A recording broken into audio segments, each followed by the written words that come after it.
So today I'm going to be reviewing a 2011 Audi A6 3.2 front wheel drive S-Line. Now there's been a bunch of pollen that's been falling from the trees, so there's going to be a lot of pollen on this vehicle, but even still it looks really nice. So this model is a V6 FSI 3.2. This engine is pretty clean, especially for the year.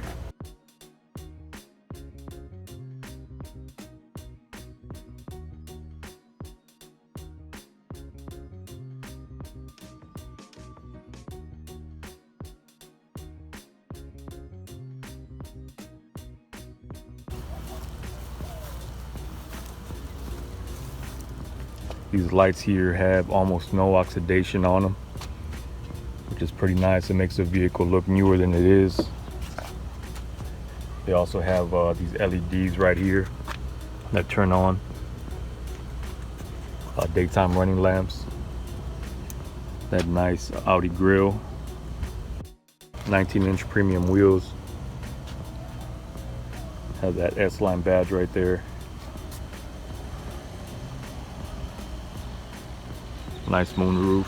I'm gonna leave a link in the description where you can get cool car accessories and upgrades on sale right now from Amazon.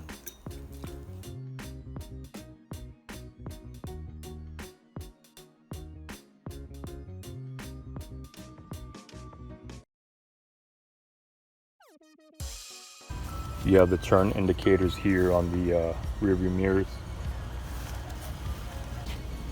Let's check out the inside.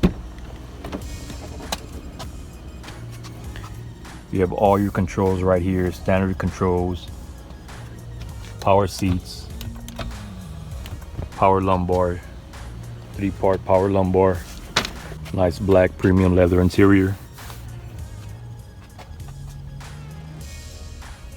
dark wood grain. You got your MMI here, you got your center control here.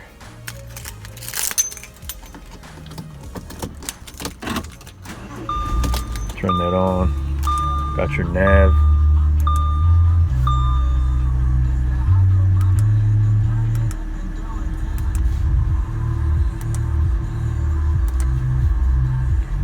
Got all your settings here. See how I get to nav. Let's see here. Navigation is not active. Okay, well, activate it. There it is. So there's a nav. Got all your center gauges here. All your information here.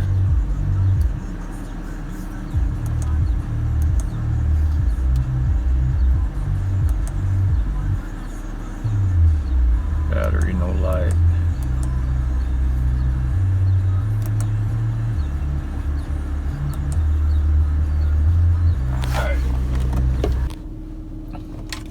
Alright, you got your dual climate AC here.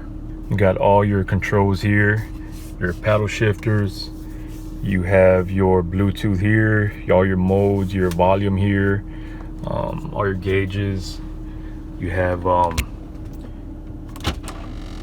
that opens up your glove box. Get my stuff out of here. And in your glove box, you're gonna have your MMI, your navigation DVD, and your CD changer, which CD changer a bit outdated, even for a 2011. It's pretty outdated. See what this is here. This is for your iPod connector. Again, pretty outdated.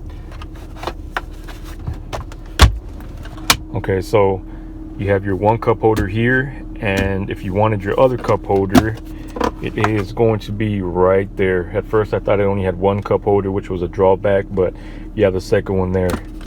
All right, what else do we got here? You got all your controls here. This is gonna control your moonroof. Get that going.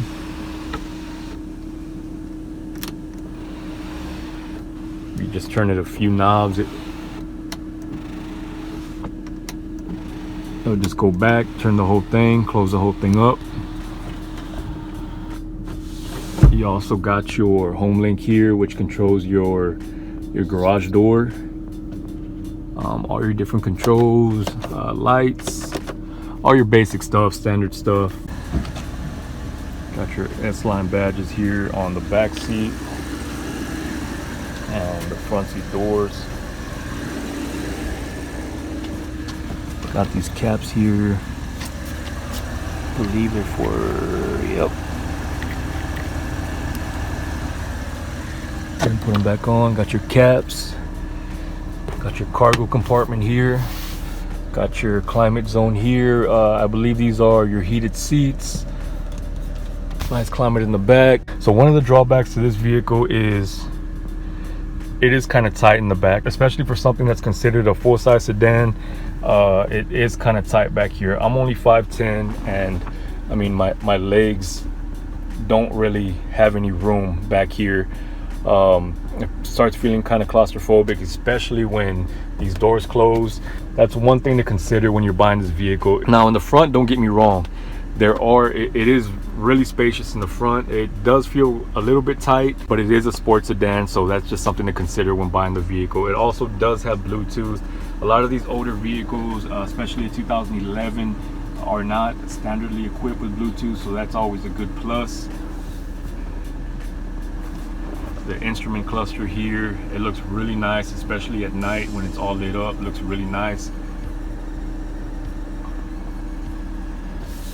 This whole thing ages well, especially for 2011.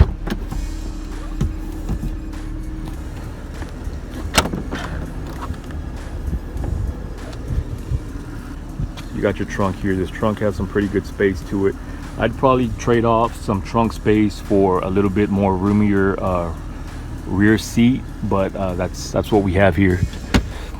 This is your interface control. A nice thing about this vehicle, it has a full-size spare. This spare here has a bunch of road rash, but it still is a full-size spare. Battery here in the rear.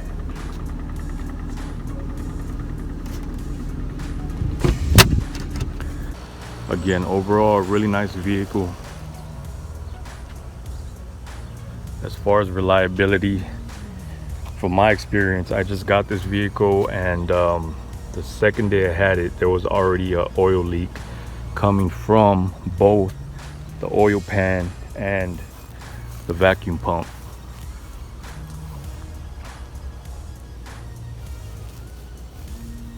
So it's really clean, well taken care of, has all the service records, well maintained. Low miles for the year, but it still has issues. So that's one thing to consider also when buying a used Audi. Are you going to be ready to deal with the uncertainty and the unreliability of these vehicles? Now there's people that are going to tell you preventative maintenance will help a lot in servicing the vehicle. Of course it will, right? But still, there are things that just go bad with these Audis. One thing that I saw that always goes bad is the vacuum pump. Another thing is the MMI. Another thing is problems with the vehicle not starting, not turning over. As far as a relay just goes bad, and you have to take it in and get serviced, and that's about $900 to $1,200. I mean, there's just all sorts of things that I found after I purchased this vehicle. The good thing is I have a 7-day return policy on this vehicle. I just picked this vehicle back up from the shop today, and yeah, it looks like it's going back. I have that, if you see down there, underneath the hood. I have a shirt down there to see if there are still any leaks coming from there. But I mean, you can't beat that look there. I mean, it looks really nice.